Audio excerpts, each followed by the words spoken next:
Hi, I'm Mary Matz, creator of Twisted Yarns. This video explains new techniques that turn the moss stitch ripple into a useful scarf or expand it into a blanket. Watch my video How to Crochet the Moss Stitch Ripple to learn the stitch pattern and then return to this video for all the extras. You can also download the companion patterns by following the links in the description below. First, you will learn how to make the foundation row more substantial, which creates a thick, rich border without any extra work. Second, you will learn how to change colors after each row. This technique finishes the edges and fringes the scarf automatically. Third, you will learn how to crochet the last row and imitate the foundation row. While it has the same thick look and feel, it is accomplished in a completely different way. Fourth, I will show you how to supplement the fringe. The secret to the firm foundation row is really simple. Use a double strand of yarn to work the foundation chain. With an H crochet hook, chain 284 using a double strand of yarn for a 64-inch scarf. More if you want it longer, less if you want it shorter. The stitch pattern is worked in a multiple of 19 plus 18. At the beginning, leave both yarn tails 1 inch longer than the intended fringe. When you get to the end of the foundation, drop the second strand and continue the scarf using just one strand all the way to the end. When you get to the last stitch, and if you're changing your color every row, this is how you do it. You insert your hook as if you're going to do your regular ending, which is you pull up a loop, yarn over, and then pull up another loop from under the end chain stitch. So you have 4 loops on hook. This is where it changes. You leave a yarn tail approximately a little longer than the length that you want the fringe. Now I'm just using this as an example, so I'm just going to use a short length. But you could leave it a lot longer, and I'll show you in a second. You pick up your second color, your next color, and you pull it through all 4 loops.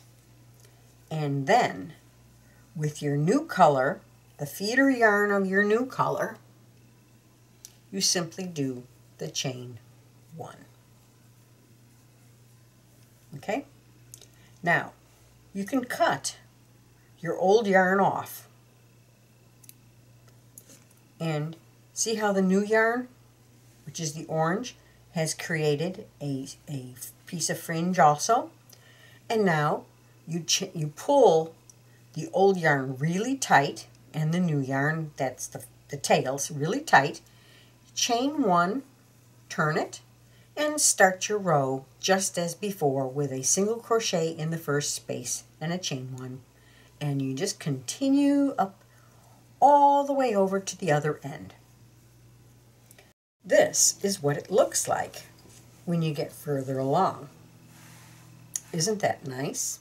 Now this one is about 6 inches wide. I'll probably go about 3 or 4 more rows because it has a good zigzag. So from here to here, it's about 8 inches.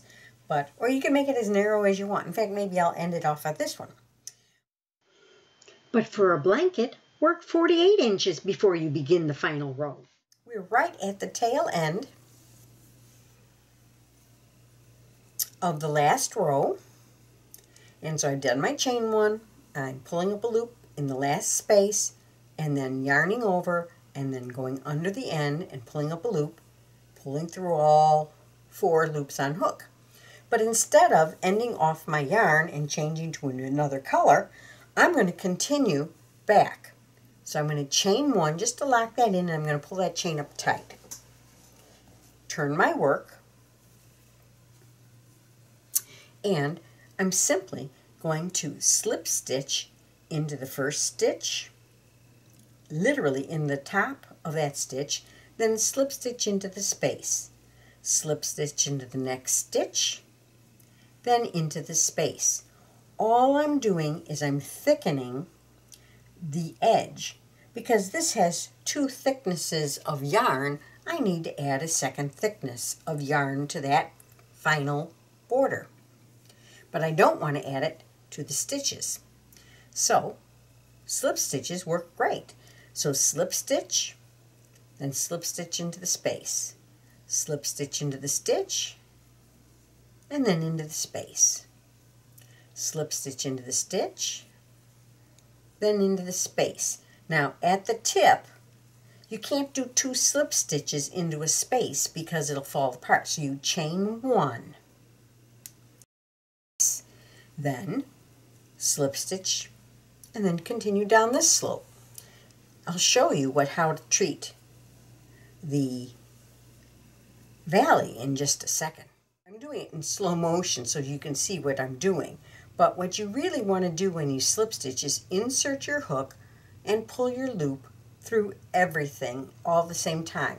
It's one less hand motion versus pull through and then pull through. But you can do it either way. It does the same thing. But what you want to do is you want to practice inserting your hook and then pulling through all the stitches at the same time. It's more efficient, and once you get used to it, it's easier. So in the valley, when you reach the stitch before the valley, you did a slip stitch in that stitch. Then you want to pull a loop from the space before the decrease, put it into the decrease, and slip stitch all the way through all those loops. What that does is it helps to angle and close up this bottom. It's sort of like a mini decrease. And I just want you to know to do that because you want to make sure that your valley on the edge maintains its shape. And there you have your peaks and valleys going along. And that is a nice thickness. So I'm going to meet you when I get all the way to the end. I've taken the liberty to fringe most of this edge of the scarf.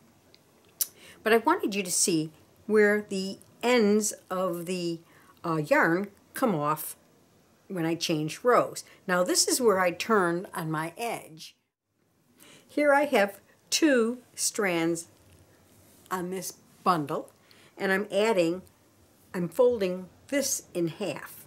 So I have a total of 6 strands, 2 from the side here, and then 4 more from this. And I'm making sure my ends meet, and I get a nice loop on this end. Okay.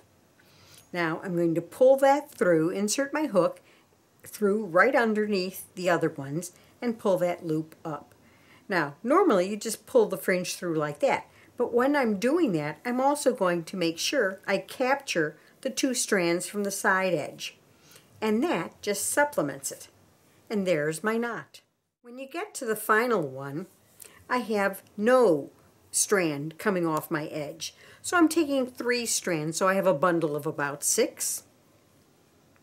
And I'm inserting it right there, pulling the loop through just as before, and completing that knot.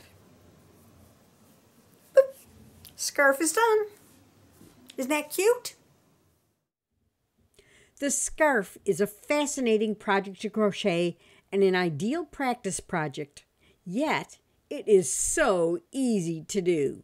Please take a moment to subscribe and ring the bell to receive notifications of upcoming videos. Happy crocheting!